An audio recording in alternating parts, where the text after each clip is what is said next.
Cameron, thank you so much. Such a pleasure having you here. Finally, you are here after a chase of 1 year. Can you beat it? Gaurav, it's nice to be here for sure. And I'm curious because I was just in India back in October. Where in India are you based? I'm based out of New Delhi. Where were Oh you in India? no, I was in New Delhi. I was there for 4 days. We could have done this live if we'd known this back in October. I was there Shucks, on my way shucks, to shucks. on my way to Mumbai or to Bhutan. We stopped in India for 4 days. We stayed at the Claridge's Hotel, and then I had dinner with a friend of mine, Shamit Kemka, who's an entrepreneur from Delhi. Had dinner at his home, but I wish we'd known. We could have done this 4 months ago. Just missed it. My That's fine. bad. All Next good. time. Fantastic. Cameron, help me understand. You are known as the CEO Whisperer. Just curious, why are you known as the CEO Whisperer? What's the story behind that?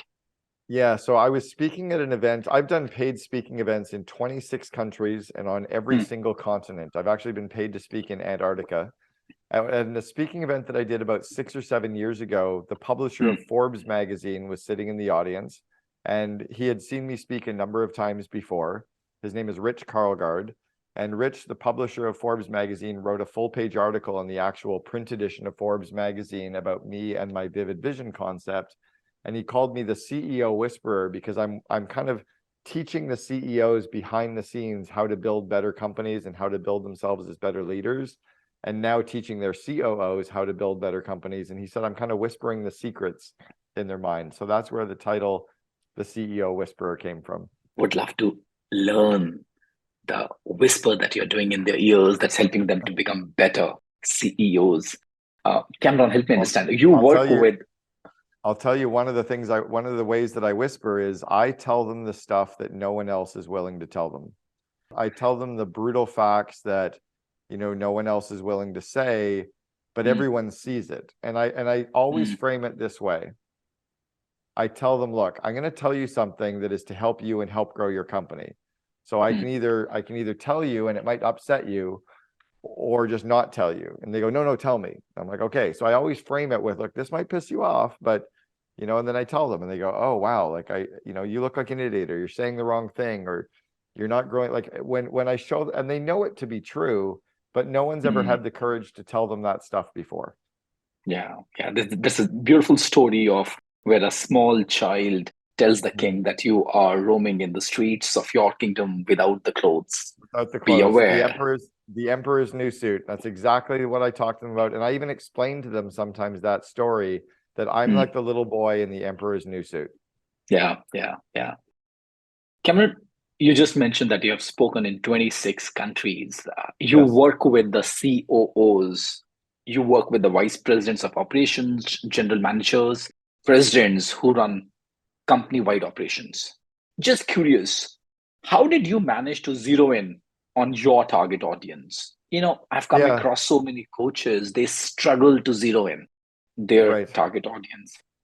So I've played the COO role. I was the COO for a very large company, or a company that was very small and became very large. I grew them from 14 employees to 3,100 employees in 6 years. Hmm, And I was the COO. It's called 1-800 Got Junk. I'd also played the quasi second in command role a couple of other times as well prior to that. hmm, So I had some experience in the niche. I was also coaching a lot of entrepreneurs, and I ended up coaching their second in commands quite often as well. I'd teach both of them how to grow the hmm, companies. So just from being around that, I think that was the exposure. You mentioned that I've been paid to speak in 26 countries. I think I've been paid to speak also in 14 or 15 cities in India. Wow. YPO, the Young Presidents Organization, partnered with the Entrepreneurs Organization, and they Yeah. flew me over, and I did 2 speaking tours through India 2 years in a row, and then also spoke in Kathmandu up in Nepal as well. So I've loved the Hmm. region. I've been to India 5 times, but yeah, I've had a lot of exposure working with CEOs of good sized companies in India as well. And I'm assuming that's the reason you started COO Alliance and Second in Command podcast. Tell me more about that. Yeah, so the reason for starting the COO Alliance, it's the only network of its kind in the world for the second in command. As you Hmm, mentioned, I also have a podcast called the Second in Command Podcast, and my new book comes out January 24th called The Second in Command, and it's hmm, how to unleash the power of your COO. was no one had really been talking about or doing enough content sharing for this second in command role. Everyone's talking to the entrepreneur. And most entrepreneurs are not capable of taking all the ideas and putting them in place. It's really the COO who's putting them in place in the company. And because I understood that market and understood that niche and was very passionate about that niche, I decided to create a network for them and a podcast for them and to, write content for them as well. Very interestingly, I've personally come across so many coaches, so many consultants who take pride in saying that they work with CEOs. And here you are promoting, saying that it's very important to work with COOs as well, or what you call is the second in command. Help me understand, what is the primary difference have you noticed in the mindset of a CEO and the people who are directly reporting into her, the what you It's call as COO? Yeah, it's funny. It's almost like in a traditional marriage. You've got a husband and wife that are married. The husband is not a hairy version of a female. Mm, The husbands are just different than women. Men are different than women, and we work really well together to build a great family together. The mm, CEO, if everyone is teaching the CEO, who's teaching the COO? Who's teaching the COO how to build the relationship with the CEO? Who's teaching the CEO how to build a relationship? So I just decided to work with that second and to teach the CEOs how to build that strong relationship with the second in command as well. It's all about mm, creating that real yin and yang partnership, mm. with the second person, and then the two of you can build the organization faster and better. So, what is the primary difference in the mindset have you noticed? Yeah, one is most entrepreneurs are visionaries. They Mm, tend to plan, or they plan later. They start and plan as they go. They're winging it. They're shooting from the hip. They make it up on the go. They're ideal, perpetual motion machines, always coming up with ideas. Most COOs are the brakes to the gas, right? We're mm, the execution to the vision. Thomas Edison once said that vision without execution is hallucination. So mm, the COO is about execution. The CEO is often about vision. The COO mm, often asks a lot of questions before they start a project. The CEO tends to start the project. mm. COOs tend to put a system in place or a playbook in place or a checklist before they'll start the project. And again, the CEOs tend to just start the project, right? You know what reminds me of Ram Charan when he said that you might have the A level of strategy, but with B level of execution, you're not going to produce results. On the Right. contrary, with B level of strategy, with A level of execution, you will define better results. It makes sense. Of course.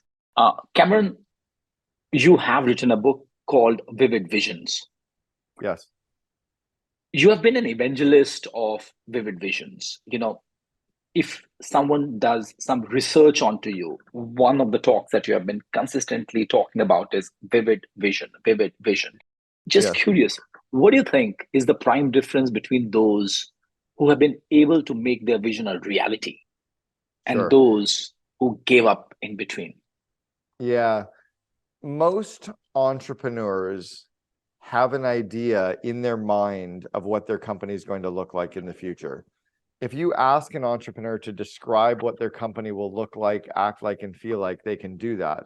But they're the only one that can see what's in their mind.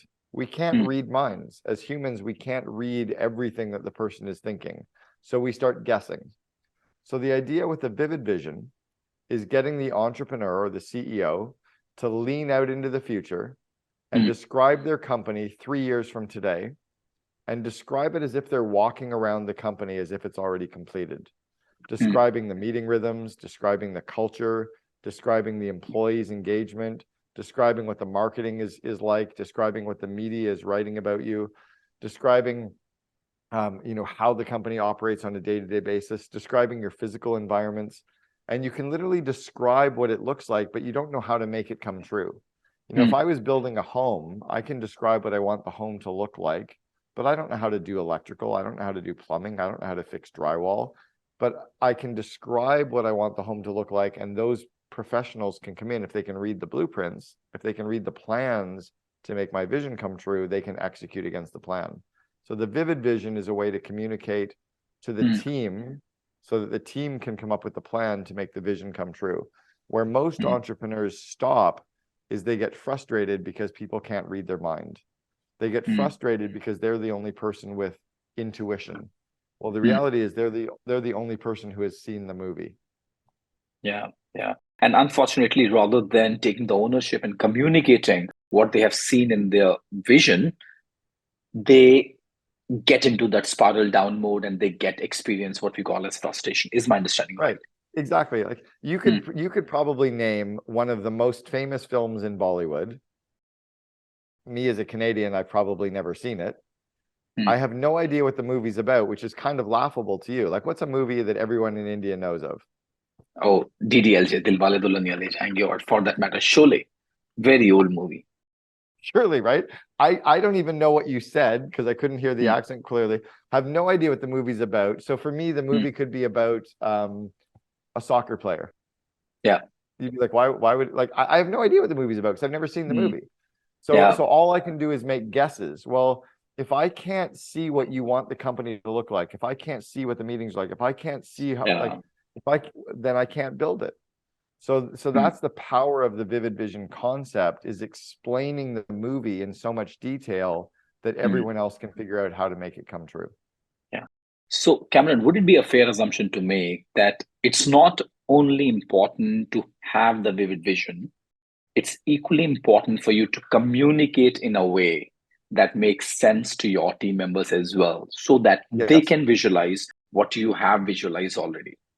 Yes, and that's why the vivid vision it becomes a 4 or 5 page written Mm, description of what the company looks like, acts like, and feels like 3 years in the future, so that mm, everyone can actually start to read what you feel and think. If it's just pictures, like if I mm, showed you a picture of my home, like let's say you're looking at my background, mm, you might see a coffee maker, but all I want the picture to show is the plant. But mm, because mm, there's a coffee maker and a coffee cup and a table and a television and a picture and the flooring and the like, you don't know what I'm really seeing in the picture. mm, A picture mm, says 1,000 words, right? So the vivid vision, it's very clear that we want every sentence to come true. And then the people can figure out what are 1 or 2 projects to make this sentence come true. What are 1 or 2 projects to make the next sentence come true? You come up with a mm. huge list of projects that make all the sentences come true. And then you decide which ones are the foundational building blocks that you put those projects in place first. Like putting the foundation of the hone in, then putting in the walls, then doing the electrical and the plumbing. You don't want to go put in all the electrical and the plumbing before the walls are up.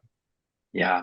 And as I'm just listening to you, I'm saying, how can I apply that in my day-to-day life as well?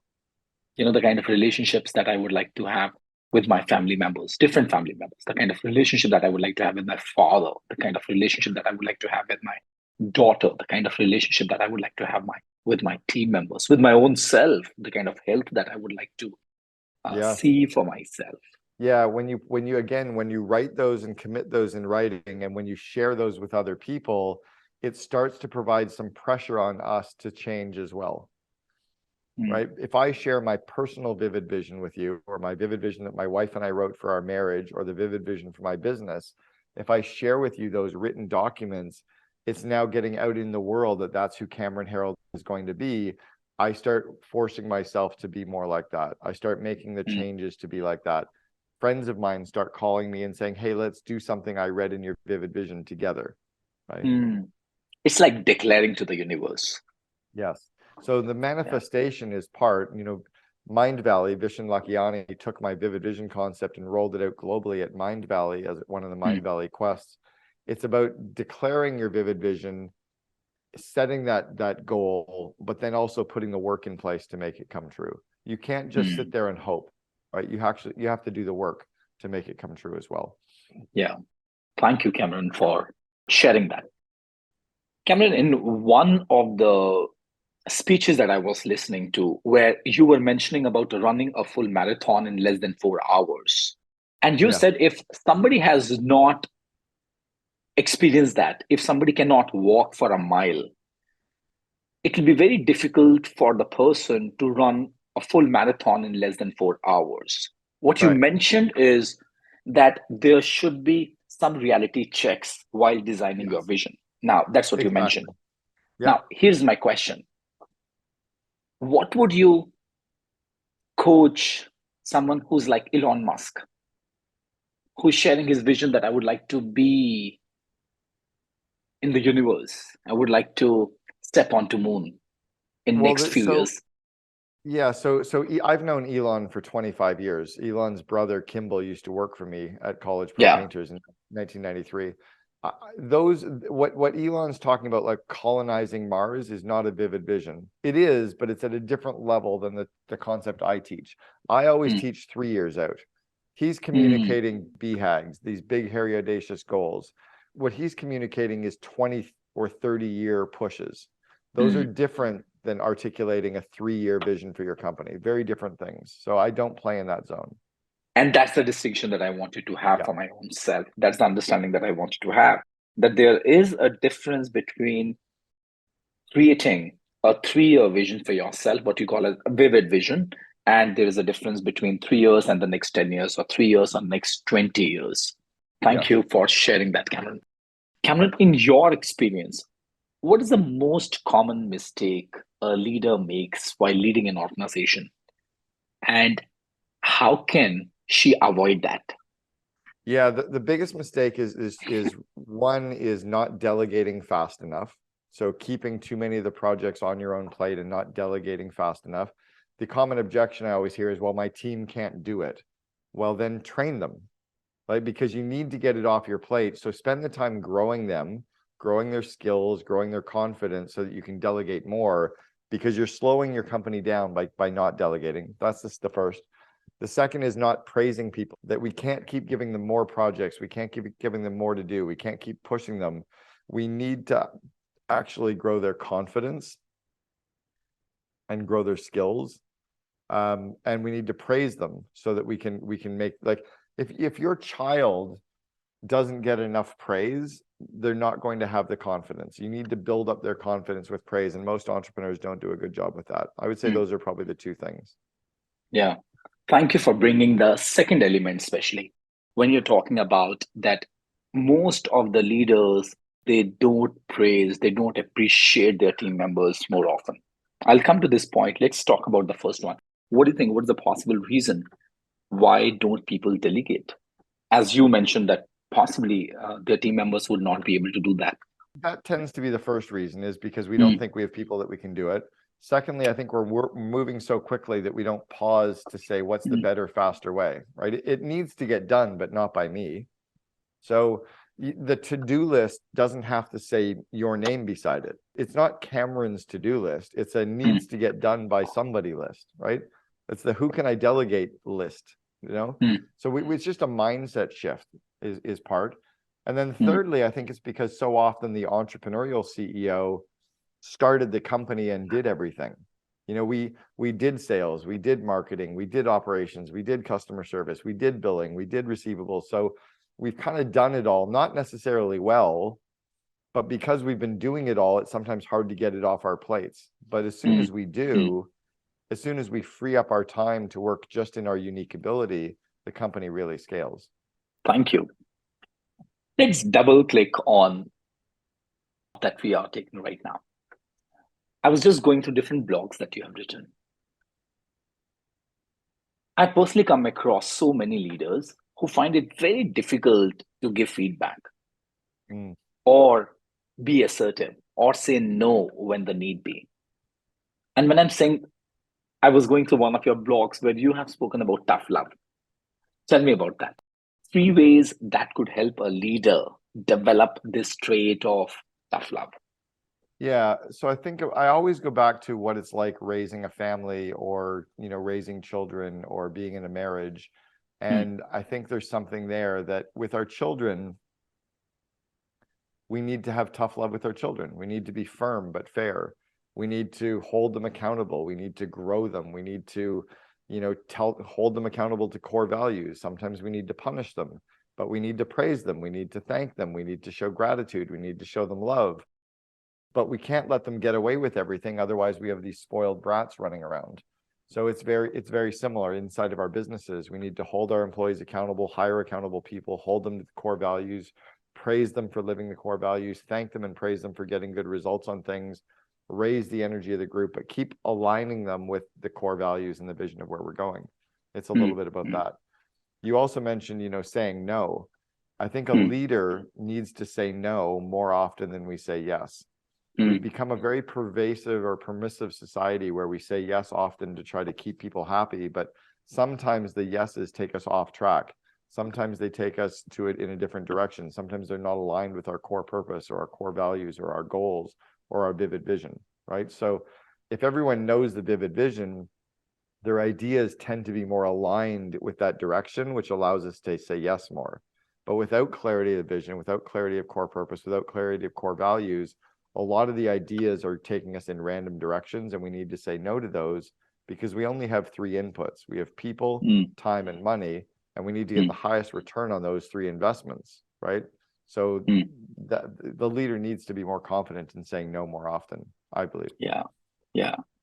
As much as I believe in that, as much as I talk about that, but I know at times people find it difficult to say no. And then I quote Steve Jobs' quote when he says that in case you would want people to be happy all the times, you should be in the business of selling ice creams. I agree. Exactly right. We're not in the job that everybody is supposed to be happy all the time, right? We're in the job of growing people. We're in the job of keeping those people aligned with our culture and our core values. And then if we're there to support them and grow them, we're going to get results through people, right? Our job is to get results through people. In the last podcast, I had Marshall Goldsmith, and he said, please remember, a leader is not in the popularity contest. Yeah. And I think it's when the CEO has a COO that can help the CEO be popular by letting the CEO make the tough decisions. But the CEO needs to, behind the scenes, make sure that they shine the spotlight on the COO who's making all the tough decisions. The COO's job is to help make the CEO look good. So it's a bit of a mom and dad situation where my mom would say, oh, wait till your dad gets home. And my dad would come home and I'd get punished by my dad. But then my mom would come to my bedroom later and say, he loves you. He just has to be the hard guy. So they covered for each other. I think there's a bit of that needs to happen or can happen in an organization. But yes, the leader's job isn't to be popular. It's to grow people and align people and get results through people.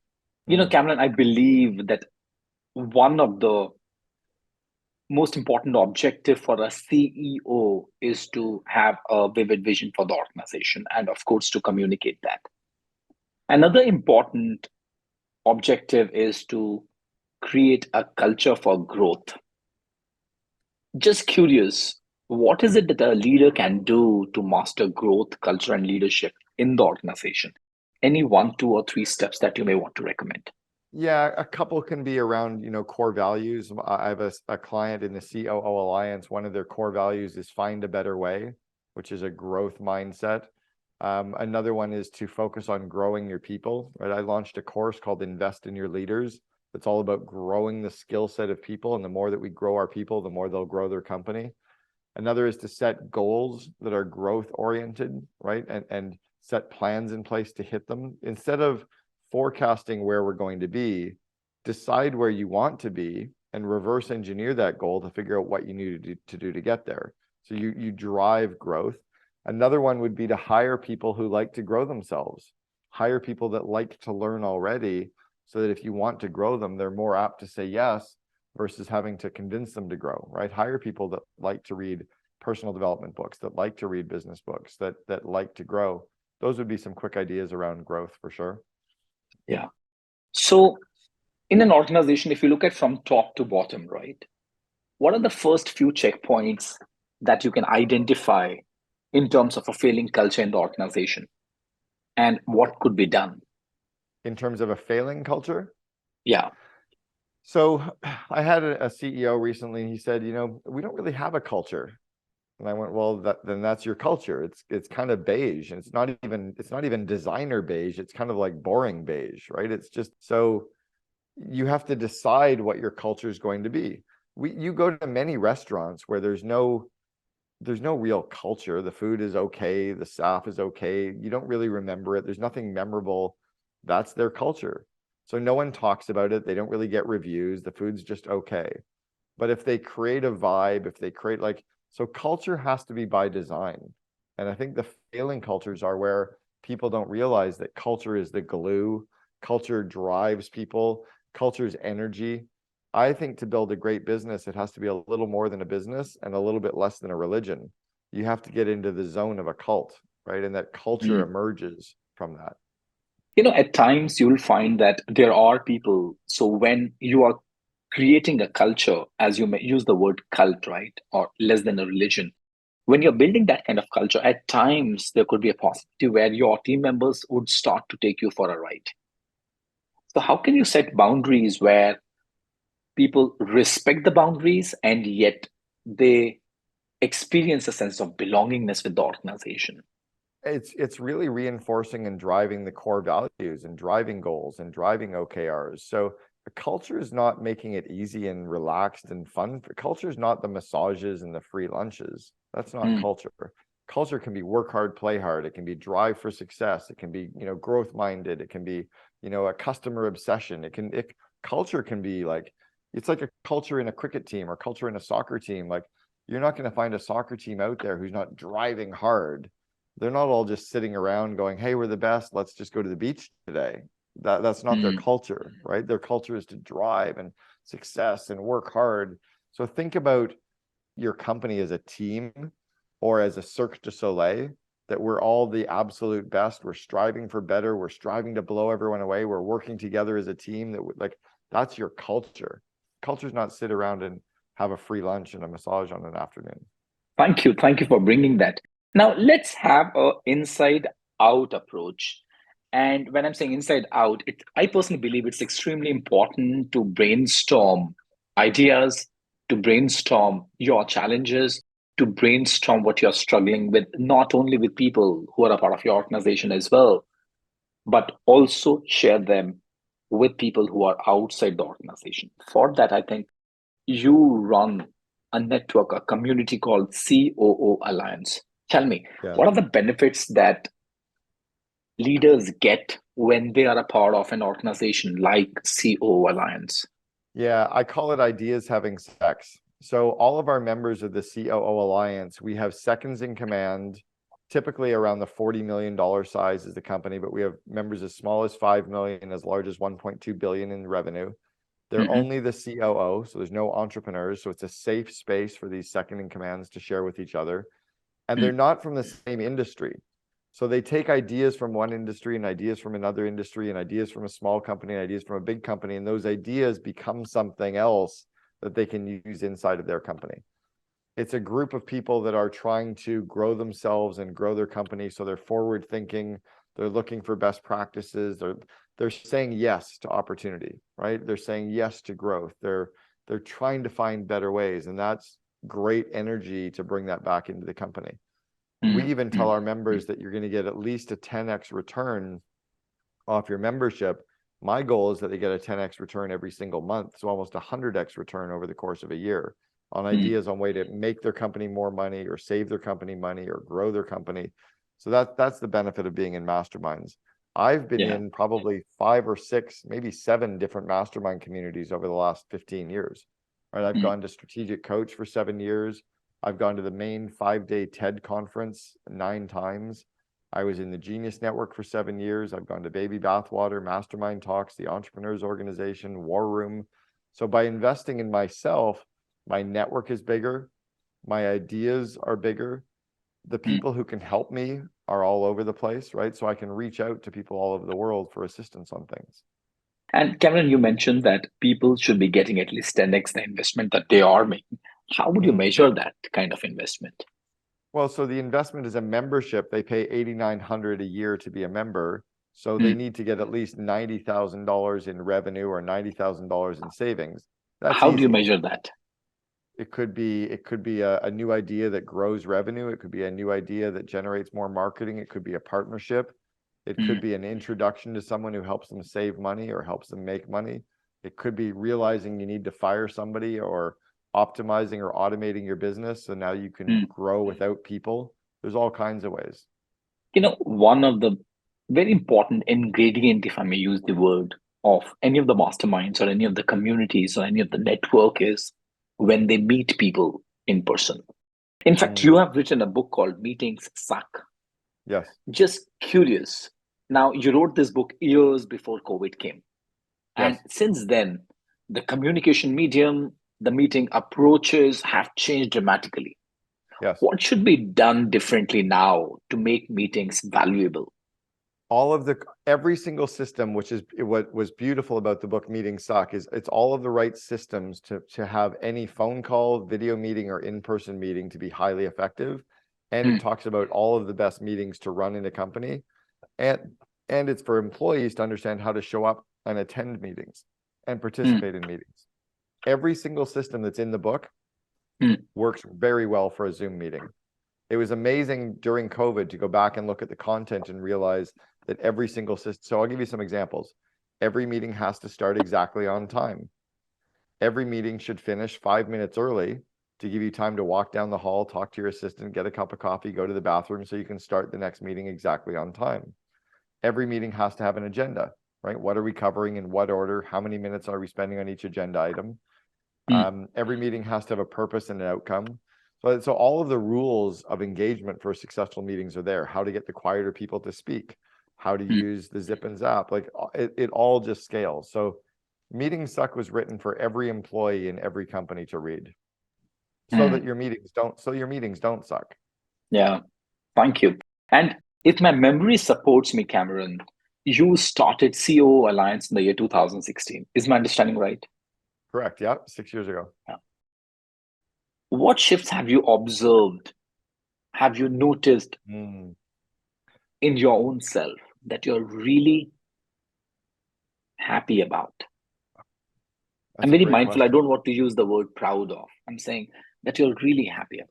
What I'm really happy about with the COO Alliance is that I could take a good leader and give them. So we have a COO Alliance meeting today. We have a 3-hour meeting coming up today, or no, tomorrow. It's tomorrow. 3-hour meeting tomorrow. I could hand you the agenda for the meeting. You could facilitate the 3-hour meeting for our members, and they would all get a ton of value. Because the COO Alliance is not about me teaching the members. It's about me pulling a lot of great COOs together, creating a great agenda, getting some good guest speakers, having good breakout discussions, good group discussions, good Slack discussions. It's really about facilitating those relationships. So I'm really proud that the organization will be something that could outlast me. Thank you for sharing. Cameron, let's take one step deeper when you said that the organization can outlast. Yeah. If I may request you to share an experience that has shifted your perspective on humanity and why. Well, so one example is that I started a fraternity with a friend of mine back in 1987 in Ottawa, Canada. And that fraternity is still going today, 35 years later, with groups of young men at university that are still meeting, that still pay dues, that still do charity, that still wear our fraternity letters. And we were the very first fraternity in the city of Ottawa, and I was president the very first year. And my best friend who started it with me was the second president, the second year. He's now the COO for 1-800-GOT-JUNK. It's a crazy story that we have of having built something that lasts beyond us. So that's one thing. The one thing that I've noticed about humanity, I think, that has really impacted me is that none of this matters. We're all going to die. Mm, This is just what we do to make money. This is just what we do to pay bills. This is just what we do to have time to spend with our families. And that the most important thing to remember is that every single person is struggling with something in their life today. I'm sure mm. there's something that you're struggling with, either a family issue or an illness or money or insecurity or vulnerability. There's something that every single listener is struggling with. And to remember that we're all struggling with that human condition and we're all just walking each other home is a very powerful concept to allow us to have some fun at this, because at the end of the day, none of this shit matters. Yeah.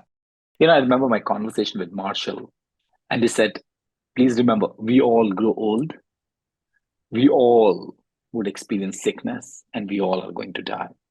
Exactly. And so to teach our, when our employee shows up at the office and they don't have a project done, our job is to figure out how to help them with that project, but also to help them with whatever is bothering them in their personal life. right? Our job is to remember that sometimes our employees need our support. They don't need us getting mad at them for missing something. Yeah, yeah. And that's where I often share that the journey of a leader is a journey of a human being. Yeah. And unless I can be a good individual, unless I can be a good human being, I'll never be able to be a good leader. Cameron, help me understand. Let's imagine if you are sitting at my position right now. Yeah. What's that one question you would ask Cameron that has never been asked from him in any of the podcast, in any of the media uh, interviews, or any of the podcast conversations? What would you ask him?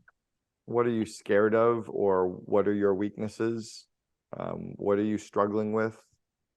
You know, where are you, where do you need help? Questions like that. What are you scared of? I'm scared of dying currently. I'm not ready to go. I just lost my dad in September, and I lost my mom 20 years ago, and I'm very cognizant that I'm 57 years old and I could be gone any day or in 40 years. I'm not ready. I have too many relationships that I want to spend time with people still. So I'm scared of that. And who is going to die? All of us. No, when you are saying that I'm going to die, who's that I who's going to die? Me, I don't want to die yet. Who is Oh, that me? I don't know. I don't know. My current mind, or I don't know where we go or where we end up or what happens, but I'm not ready to have this mind and this body not be here yet. There's too many things that I want to do and people that I want to connect with and experiences I still want to have in this state. And as you mentioned the last question, where do you need help? One area that I need help right now is to scale up my course. I launched a course called Invest in Your Leaders. It is amazing content. I'm getting fantastic reviews globally. We've done close to $1 million in revenue on it already. But I really need help to get more companies globally, getting more of their employees into that course, getting certified in that content and growing that, because I think it's a really big opportunity that the more that we grow our people, the more they can grow our company. So it'd be getting exposure for the course would be one. Beautiful. With all the insights that you have been able to accumulate for yourself, all the lessons that you have learned, all the fears that you have embraced, all the asks that you have, all the experiences that you have experienced for yourself, what do you know for sure with 100% surety and certainty? Wow. I know for sure and for certainty that I love my two boys, and I'm very proud of who they're becoming as young men. And it's incredible just to watch them right now as young men. They're 20 and 21 and 19, and it's been hard. It's been a roller coaster growing them, but it's this immense sense of pride of kind of watching me continue on in them, and you know, there's something that's really cool about that. Thank you. Thank you. Yeah. Such a pleasure having you here, Cameron. Thank Gaurav, you for thank you very opening your much. heart, and I could connect with you. I appreciate it. More Thank you so power to much. you. Thank you.